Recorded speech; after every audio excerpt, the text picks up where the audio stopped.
வணக்கம் நண்பர்களே. சும்மா போறவன வம்புக்கு இழுத்தா எப்படி இருக்கும் அப்படின்றது நமக்கு தெரியுங்க. இது ஒரு நாட்டோட இராணுவமே பண்ணா எப்படி இருக்கும்? இந்த மாதிரியான ஒரு சம்பவங்கள் இப்ப சமீபத்துல தென்சீன கடல் பகுதியில நடந்திருக்கு. இதை பத்தின ஒரு முக்கியமான தகவல் வச்சிருக்கேன் உங்களுக்கு சொல்றதுக்கு. ஸோ இது மட்டும் இல்லை, கூடுதலா நிறைய இன்ஃபர்மேஷன்ஸ் வச்சிருக்கேன். ஸோ முடிஞ்ச அளவுக்கு ஸ்கிப் பண்ணாம வீடியோவை முழுமையா பாருங்க, அப்பதான் உங்களுக்கும் புரியும். நண்பர்கள் சேனல் புதுசா வந்தீங்கன்னா சப்ஸ்கிரைப் பண்ணி உங்களோட ஆதரவுகளை கொடுங்க. ஃபர்ஸ்ட் பார்க்க போற விஷயம் என்ன அப்படின்னா, ஏதாவது ஒரு புயலோ ஏதாவது ஒரு பெரிய பாதிப்பு ஏற்பட்டதுன்னா அத்தியாவசிய பொருட்கள் வாங்குறதுக்கு உடனே நம்ம சூப்பர் மார்க்கெட்டுக்கு போவோம், எல்லாத்தையும் அடிச்சு பிடிச்சிட்டு வாங்கி வச்சிருவோம், நாளைக்கு காலி ஆயிடும் அப்படின்னு. அந்த மாதிரி இப்ப சைனா ஒட்டுமொத்த கோல்டும் வாங்கி கூச்சிக்கிட்டு இருக்காங்க அப்படின்ற ஒரு தகவல் வந்திருக்கு. ஸோ இது மொத்தமா எந்த அளவுக்கு வாங்க முடியுமோ அவ்வளோ கோல்ட்ஸையும் நம்ம எப்படியாவது வாங்கணும் அப்படின்ற ஒரு முயற்சிகள் இருக்காங்க. ஃபுல்லா பாண்டா குமிச்சுக்கிட்டு இருக்காங்க அப்படின்னு சொல்லப்படுது. இதனால தான் இப்ப சமீபத்தில் கோல்டு பிரைஸ் குளோபலா இன்க்ரீஸ் ஆயிருக்கு அப்படின்னு சொல்றாங்க. நான் இந்தியா சொல்லல, குளோபலா இன்க்ரீஸ் ஆயிருக்கு அப்படின்ற விஷயங்களை சொல்லியிருக்காங்க.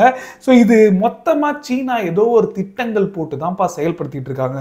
ஒருவேளை டாலரை சிதைக்கிறதுக்காக தான் இந்த வேலைகளை இப்ப சைனா மேற்கொள்றாங்களா அப்படின்ற ஒரு எண்ணங்களும் ஒரு பக்கம் இருக்கு. இருந்தாலும் நாளைக்கு ஏதோ ஒரு திட்டங்கள் வச்சிருக்காங்க சீனா. ஸோ தாய்வான் ஆபரேஷனை தொடங்கிட்டாங்கன்னா திருப்பியும் இந்த சாங்ஷன் அப்படின்ற ஒரு ஆயுதத்தை அமெரிக்கா கையில் எடுப்பாங்க. ஸோ சைனாவுக்கு எதிராக சாங்ஷன் அப்படின்றது ரஷ்யா மாதிரிலாம் சைனாவால் தாக்கு பிடிக்க முடியாதுங்க. அவங்களோட ஒட்டுமொத்த பொருளாதாரமும் இந்த எக்ஸ்போர்ட் எக்கனாமியில் தான் இருக்கு.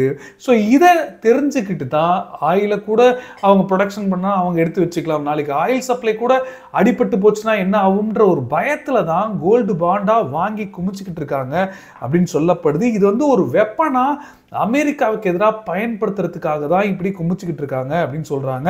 இது மட்டும் இல்லாம அமெரிக்கா மட்டும் இல்லை, ஒட்டுமொத்த வெஸ்ட் நாடுகளும் நீங்க என்ன சாங்ஷன்ஸ் என்ன மாதிரியான ஒரு திட்டங்கள் போட்டாலும் இதை காமிச்சு மிரட்டலாம். ஒருவேளை கோல்ட் பிரைஸ் கம்மியாகவும் இல்லாட்டி வேற ஏதாவது முயற்சிகள் மேற்கொள்ளலாம் அப்படின்ற ஒரு திட்டங்கள் தெளிவா இருக்காங்க பாருங்க. 2027 அப்படின்னு ஒரு கெஸ் ஒரு ப்ரிடிக்ஷன் வச்சிருந்தாங்க, ஆப்ரேஷனை தொடங்குவாங்க சீனா அப்படின்னு. ஸோ இன்னும் கொஞ்சம் கொஞ்சமா நெருங்கி வந்துட்டாங்க போல இருக்கு. ஸோ இன்னும் ஒரு சில மாதங்கள், 18 மாதங்களையோ இல்லை 20 மாதங்களை கூட இந்த ஆப்ரேஷனை தொடங்கலாம் அப்படின்னு சொல்றாங்க. ஸோ எப்படி என்ன மாதிரியான திட்டங்கள் வச்சிருக்காங்க அப்படின்றத நம்ம பொறுத்து தான் பார்க்கணும். இருந்தாலும் ஒரே ஒரு விஷயம் என்ன தெரியுது அப்படின்னா, பிரிக்ஸ்ல ஒரு புதிய நாணயம் கொண்டு வர முயற்சிகளாக இருக்கட்டும், இப்போ டாலரை சிதைக்கிற விஷயங்கள்ல ரொம்ப தெளிவாக சீனா செயல்பட்டு இருக்காங்க சொல்லப்படுது. சீனா மட்டும்தானா அப்படின்ற ஒரு கேள்விகளும் இருக்கும். இந்தியாவும் இதுக்கான ஒரு முயற்சிகள் மேற்கொள்றாங்க, மறைமுகமா சீனாவுக்காக மேற்கொள்றாங்க அப்படின்னு சொல்லப்படுது. அதாவது இந்தியாவும் கோல்ட்ஸை அதிகரிச்சிருக்காங்க வாங்குறதுக்கு. நம்மளோட ஆர்பிஐயும் இதே மாதிரி கணிசமான கோல்டை இப்போ ஆர்டர் பிளேஸ் பண்ணி வச்சிருக்காங்க சொல்லப்படுது. சென்ட்ரல் பேங்க்ல இருக்கிற கோல்டு பர்ச்சேஸ்ல பாத்தீங்கன்னா குளோபல் சென்ட்ரல் பேங்க்ல மார்ச் மாசம் மட்டும் 60% இந்தியாவும் சைனாவும் தாங்க வாங்கியிருக்கு. ஸோ இதுதான் இப்போ எல்லா நாடுகளுமே உன்னிப்பாக கவனிக்கக்கூடிய ஒரு விஷயமா மாறி இருக்குன்னு சொல்றாங்க. ஸோ கோல்டு அதிகமாக இந்தியாவும் வாங்கி வச்சுக்கிறாங்க அப்படின்னா ஏதோ ஒரு பிரச்சனைகள், ஏதாவது ஒரு அறிகுறி தென்பட்டிருக்கும் இதன் அடிப்படையில் அப்படின்னு சொல்றாங்க. சில பேர் இல்லை இது பொருளாதார நெருக்கடி ஏற்பட்டக்கூடாது அப்படின்ற ஒரு காரணங்கள்னால அப்படின்னு சொல்றாங்க. ஸோ எது எப்படியோ நீங்க என்ன இதை பத்தி யோசிக்கிறீங்க அப்படின்றத மறக்காம கீழே கமெண்ட்டை சொல்லுங்க, நானும் தெரிஞ்சுக்கிறேன். இது ஒரு பக்கம் இருக்க. அடுத்து நம்ம பார்க்க போற அந்த தென்சீன கடல் பகுதியில் நடந்த சம்பவங்க. அதாவது ஆஸ்திரேலியா அது கொரோனா வைரஸ் தாக்கமாக இருக்கட்டும், இல்லை இந்த டோட்டல் டென்ஷன்ஸ் தொடங்குச்சு பார்த்தீங்களா சீனாவுக்கு எதிராக. ஸோ அதில் ரொம்ப தெளிவாக இருக்காங்க. சீன எதிர்ப்பு அப்படின்றது ரத்தத்தில் ஊர்ன மாதிரி செயல்பட்டு இருக்காங்க ஆஸ்திரேலியா.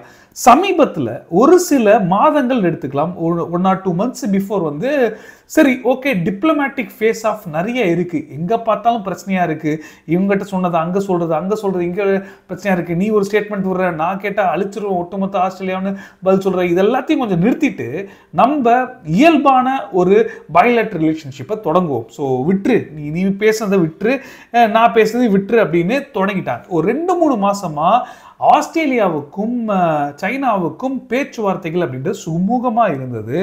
ஆனால் இப்போ சமீபத்தில் இந்த பிலிப்பைன்ஸும் அமெரிக்காவும் ஒரு எக்ஸசைஸ் நடத்தினாங்க பாருங்க, இன்னும் நடந்துகிட்டு இருக்கு, இன்னும் ஒரு நாள் இருக்கு முடியறதுக்கு. ஸோ இந்த எக்ஸசைஸ் வந்து கண்டிப்பாக கடுமையான கோபத்தை காட்டிடுச்சு. சீனா கடுமையான கோபத்தில் இருந்தாங்க. இதுக்கு நடுவில் ஆஸ்திரேலியாவும் நாங்களும் இருக்கோம்ல அப்படின்னு இணைஞ்சாங்க பாருங்க, பிரான்ஸோட சேர்ந்து. ஸோ இது வந்து சீனாவை இன்னும் கோபம் மூட்டி பார்த்துச்சு. அது என்னமோ தெரியலங்க, குவாட்ல எந்த நாடுகள் அமெரிக்கா, ஜப்பான், இந்தியா பேசினா கூட ஒரு நார்மலான ஒரு ரியாக்ஷன் வந்து சீனா கிட்ட இருந்து வரும். ஆனால் ஆஸ்திரேலியா பேசிட்டா மட்டும் நீங்களாம் எனக்கு பொருட்டே கிடையாது போடா அப்படின்ற மாதிரியான ஒரு ரெஸ்பான்ஸ் சீனா கிட்ட இருந்து வரும். ஸோ இது உங்களுக்கே தெரியும், எப்படி இன்டர் கான்டினென்டல் பாலிஸ்டிக் மிசைல் ஒன்று போகுதா உங்களுக்கு அப்படின்னு ஒரு அதிகாரத்தில் இருக்கிற சைனீஸ் அஃபீஷியலே வந்து ஒரு சில வருடங்களுக்கு முன்னாடி சொன்னதை நம்ம ஏற்கனவே பார்த்துருக்கோம். ஸோ அப்படி இருக்கு அவங்க இரு நாடுகள் இடையான உறவுகள். ஸோ இப்படி இருக்கும்போது இப்போ இந்த எல்ஓசி இருக்கு பாருங்க. ஸோ எல்ஓசி ஒட்டின மாதிரி நார்மலாக ரொட்டீனாக வந்து ஃப்ளைட் பேட்ரோலிங் வந்து நடத்தியிருக்காங்க, அதாவது ஹெலிகாப்டர் மூலமாக நடத்தியிருக்காங்க ஆஸ்திரேலியா. ஆனால் அந்த ஹெலிகாப்டருக்கு மேலே J-10 பறந்துருக்கு. சைனாவோட ஏர்ஃபோர்ஸோட J-10 பறந்து ஃப்ளாஷை ரிலீஸ் பண்ணியிருக்காங்க. கிட்டத்தட்ட அந்த நெருப்பாக வரும் பார்த்தீங்களா. ஸோ ஏதாவது ஒரு மிசைலு, ஏதாவது ஒரு தாக்குதல் நடத்தினாங்கன்னா அதை வந்து தடுக்கிறதுக்கு அந்த ஃபிளாஷை வந்து ரிலீஸ் பண்ணுவாங்க. ஸோ அதை வந்து ரிலீஸ் பண்ணி விட்டுருக்காங்க சைனா. இது எவ்வளோ டேஞ்சரான ஒரு விஷயம். கீழே எங்களோட ஆஸ்திரேலியன் நேவி ஹெலிகாப்டர் பறந்துகிட்டு இருக்கு எல்ஓசியில். ஸோ நீங்கள் வந்து J-10 வச்சு இவ்வளோ டேஞ்சரஸான ஒரு விஷயங்களை வந்து நீங்கள் நடத்தியிருக்கீங்க, இது கண்டிப்பாக எங்களால் ஏற்றுக்கவே முடியாது.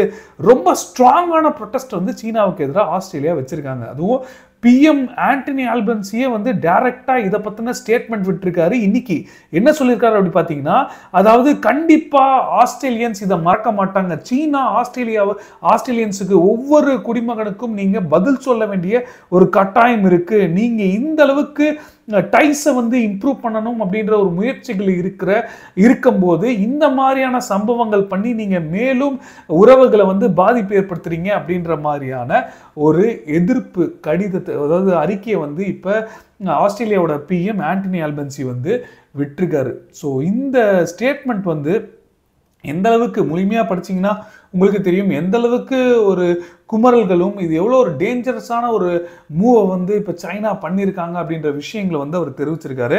ஸோ இது மட்டும் இல்லைங்க, இப்போ சமீபத்தில் அங்கே ஆஸ்திரேலியா வந்து இந்த அளவுக்கு சீனாவுக்கும் ஆஸ்திரேலியாவுக்குமான பிரச்சனைகள் நடந்துகிட்டு இருக்கு. இங்கே ஆஸ்திரேலியாவோட என்வாய் இருக்கார் பாருங்க, அதாவது தூதர் இருக்கார் பாருங்க, பிலிப் கிரீனு.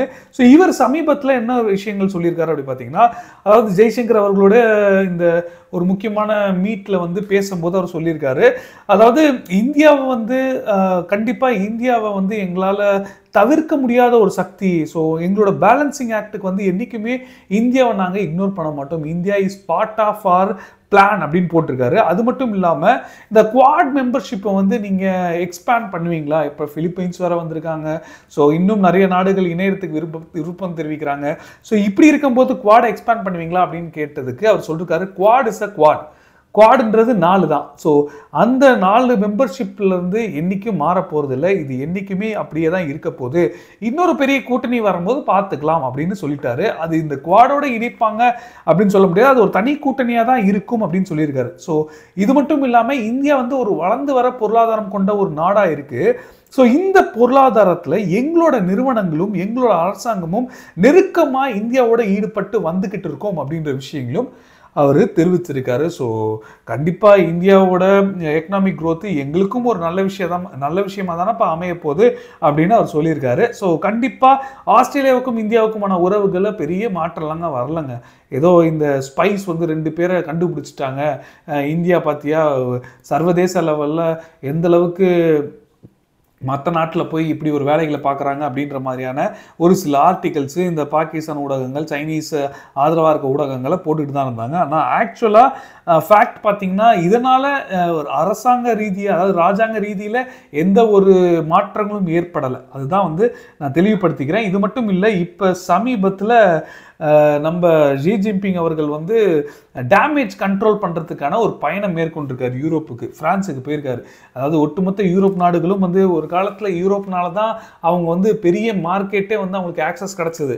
ஸோ யூரோப் மார்க்கெட்டை வச்சு அப்படியே அமெரிக்கா அப்படியே ஒட்டுமொத்தமாக அவங்களுடைய இந்த எக்ஸ்போர்ட் எக்கனாமியை வந்து பெரிய லெவலில் டெவலப் பண்ணாங்க. ஸோ இன்னைக்கு யூரோப் மார்க்கெட் வந்து கணிசமாக அப்படியே ஸ்ப்ளிட் பண்ண ஆரம்பிச்சுட்டாங்க. அதாவது வியட்நாம், இந்தியான்னு அப்படியே பரவ ஆரம்பிச்சிருச்சு.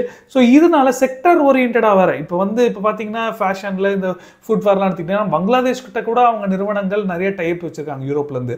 ஸோ இப்படி இருக்கும்போது இந்த டேமேஜ் வந்து நம்ம கண்ட்ரோல் பண்ணணும் அப்படின்றதுக்காக ஷி ஜின்பிங்கே நேரடியாக போயிருக்காரு பிரான்ஸுக்கு. 60 வருஷம் டிப்ளமேட்டிக் ரிலேஷன்ஷிப் இருக்கு. ஸோ இதுக்கு ஒரு மைல்கல்லாம் இந்த சந்திப்பு இருக்கணும் அப்படின்றதுக்காக அங்கே போயிருக்காரு. ஆனால் அங்கே போனவருக்கு அங்கே ஒரு மிகப்பெரிய ஒரு ப்ரொட்டஸ்ட் நடந்திருக்கு. எங்கே? பாரிஸில் நடந்திருக்கு. யாரு?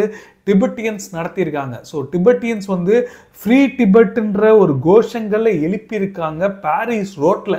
ஸோ கிட்டத்தட்ட நூற்றுக்கணக்கான பேர் சுற்றி இருக்காங்க. எல்லாருமே அங்கே மைக்கை வச்சு கத்திக்கிட்டு இருக்காங்க. ஸோ பிரான்ஸும் வந்து இதை தடுக்கலை. என்ன சொல்லியிருக்காங்கன்னா, யாருக்கும் பாதகம் வராத அளவுக்கு நீங்கள் போராட்டம் பண்ணிங்கன்னா பண்ணிக்கோங்க, ஃப்ரீடம் ஆஃப் ஸ்பீச்சை என்றைக்குமே நாங்கள் ஆதரிப்போம் அப்படின்னு பிரான்ஸ் தரப்பில் சொல்லிட்டாங்க.